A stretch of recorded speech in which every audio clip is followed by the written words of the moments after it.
এইবারও বিপিএফ ক্ষমতার নাহে কেমন কারণ প্রমোদ বড়োর নেতৃত্ব বিটিসি অঞ্চলত সম্পূর্ণ শান্তি আহিছে উন্নয়ন হল রেলওয়ে কোচ ফেক্টরি হব ইন্দো ভুটান রেলওয়ে ট্রেক হব রেল লাইন হব শ স্কুল রিপেয়ারিং হল হাজার হাজার কিলোমিটার রাস্তা বনোয়া হল এনডিএফবি কেডার সকলের পুনঃসংস্থাপন হল লাখ লাখ আইএওআইর ঘর বিতরণ ঘর দিয়া হল আজি অৰুণোদয় দিয়া হব যোৱাবাৰো দিছে এইবাৰো দিব তাৰপিছত বিটিসি আয়ন সাই বিধানকে জ্ঞান শ্রম বিধানকে আলারি শ্রম বিধানকে বিভিন্ন বিধানকে আসনে প্রদান করা হল প্রায় 2.5 লাখতকৈ বেশি মানুহক মাটিপট্ট দিয়া হল আর আটাইতকৈ ডাঙৰ কথা উগ্রবাদ শেষ হৈ গল বিটিসি অঞ্চলত এতিয়া AK-47 গুলিত মানুহ নমৰে বিটিসি অঞ্চলত এতিয়া বোমা নুফুটে বিটিসি অঞ্চলত এতিয়া বস্তি সংঘৰ্ষ নহয় বিপিএফৰ 17 বছৰ কালত বস্তি সংঘৰ্ষ হৈছিল ৰাজনৈতিক হিংসাৰ কাৰণে মানুহ মৰিব লগা হৈছিল আৰু উগ্ৰবাদ শেষ হোৱা নাছিল হাগ্ৰামা মহিলাৰীয়ে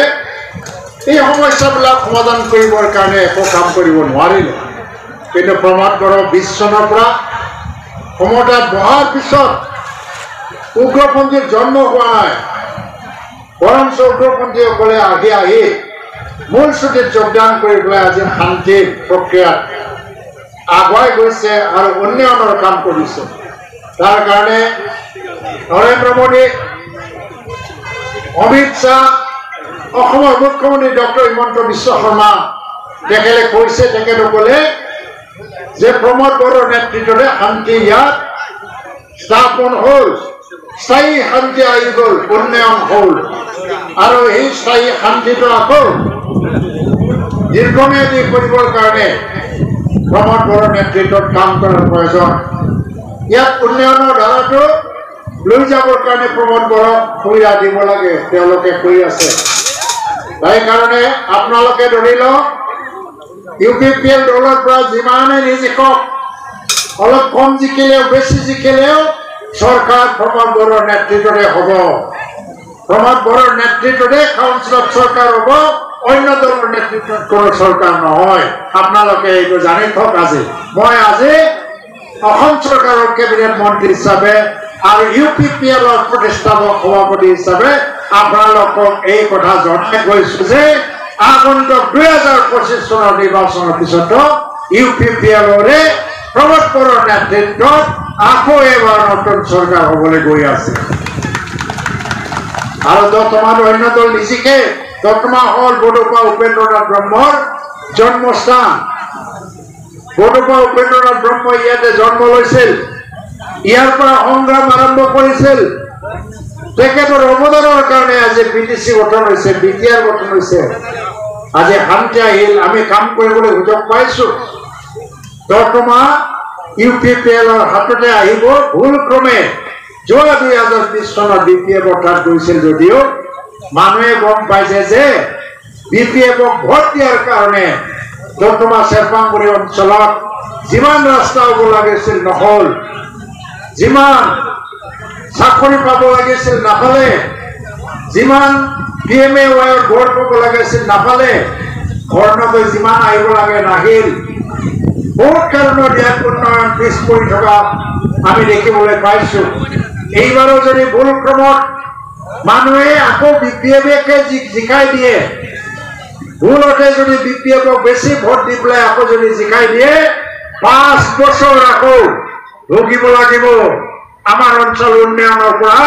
পিছ পৰি থাকিব 5 বছৰ আমি নিজৰ সমষ্টিৰ প্ৰতি অন্যায় কৰা হ'ব এই অন্যায় আমি কৰিব নোৱাৰো ন্যায় দিব লাগিব অঞ্চল উন্নয়নৰ পথত আনিব লাগিব শান্তি স্থায়ী কৰিব লাগে আৰু বিটিআৰৰ অন্য কাউন্সিলৰ সমষ্টিৰ লগতে অসমৰ বিভিন্ন ঠাইৰ তুলনাত বৰ্তমান অতি উন্নয়নশীল বা উন্নত সমষ্টি হ'ব লাগে তাৰ কাৰণে আমি কাম কৰিব লাগে আৰু এইটো কৰিব লাগিলে ইয়াৰ পৰা এমচিএলএ জিকিব লাগে কাৰণ দতমাত কিবা কাৰণত বিপিএফ জিকি গ'ল 2020 চনত তথাপিও ইউপিপিএলৰ চৰকাৰ হ'ল এইবাৰো যদি কিবা কাৰণত ইউপিপিএল জিকিব নোৱাৰে তথাপিও ইউপিপিএলৰ চৰকাৰ হ'ব ইয়াত বিৰোধী দলৰ এমচিএলএ হ'ব তেতিয়া এই অঞ্চলত কোনো উন্নতি হ'ব নোৱাৰে আমি থাকিলে উন্নতি কৰিব নোৱাৰিব এতিয়া এই অঞ্চলৰ উন্নয়ন কৰাৰ দায়িত্ব আপোনালোকৰ ইয়াৰ বসবাস কৰা জনগণৰ ৰাইজৰ লগত এই দায়িত্বটো আছে আপোনালোকে বিচাৰে নেকি দতমাই যুগে যুগে পিছ পৰি থাকক আপোনালোকে বিচাৰে নেকি দতমা উন্নতি হ'ব নালাগে আপোনালোকে বিচাৰে নে নাই দতমাৰ পৰাও চৰকাৰৰ অংশীদাৰ হৈ পেলাই ইএম হ'ব লাগে মন্ত্ৰী হ'ব লাগে সেইটো বিচাৰে নে নাই আপোনালোকে বিচাৰে নে নাই দতমাৰ পৰাও ইএম এমচিএলএ জিকি পেলাই আমি চৰকাৰৰ অংশীদাৰ হৈ অঞ্চলৰ উন্নয়ন আনিব লাগে তেতিয়াহ'লে আমি চবেই মিলি পেলাই ইউপিপিএলৰ কেণ্ডিডেটক জয়ী কৰিব লাগে